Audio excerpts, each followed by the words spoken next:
ఇక గత రెండేళ్లుగా వైసీపీని దూరం పెట్టిన నేతలు ఇప్పుడు పార్టీని వీడినా రాజీనామాలు చేసినా పార్టీకి ఎలాంటి నష్టం లేదని నెల్లూరు నగర నియోజకవర్గ వైసీపీ అభ్యర్థి ఖలీల్ అహ్మద్ వ్యాఖ్యానించారు. నెల్లూరులోని 42 డివిజన్ ప్రాంతంలో ఆయన గడప గడపకు తిరుగుతూ ఎన్నికల ప్రచారం నిర్వహించారు.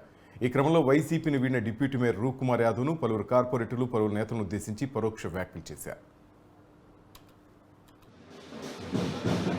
ఎప్పుడు ఆల్రెడీ కనీసం ఒక 2 సంవత్సరాల నుంచి వాళ్ళు మాతో ఇదే లేదు.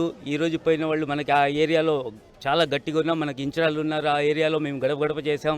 ప్రతి ఒక్కరు ఇప్పటికి 2-3 సార్లు చేసాం. ఆ వార్డులలో మేము చాలా బలంగా ఉన్న వార్డులలో మనకి ఏ వాళ్లతో ఎలాంటి ఇది ఉండదు. తప్పకుండా మనకి కావాల్సింది నాయకులు కాదు, జనాలు, మనకి ప్రజలు అండదండలు ఉన్నాయి. మనకు వాళ్ళకి సంక్షేమ పథకాలు, జగనన్న చేసిన సంక్షేమ పథకాలు ఉన్నాయి. వాళ్ళ ద్వారానే మేము ముందుకు పోతున్నాం. ప్రతి ఒక్కరు మమ్మల్ని ఆశిస్తున్నారు. నాయకులు ఎంతమంది పోయినా కార్యకర్తలు మాత్రం ఎవ్వరు వాళ్ళకి పోవడం లేదు. ఈ నమస్కారం. ఈరోజు మన ప్రియతమ ముఖ్యమంత్రి వైఎస్ జగన్మోహన్ రెడ్డి గారు ఒక అవకాశం సామాన్యుడికి, మైనార్టీకి ఒక అవకాశం కల్పించారు. అది మన అనిల్ అన్న సహకారంతో ఈరోజు నెల్లూరు సిటీ అభ్యర్థిగా నన్ను ప్రకటించడం చాలా సంతోషకరం. ఈరోజు మేము గడప గడప ప్రోగ్రాం తిరుగుతున్నాం.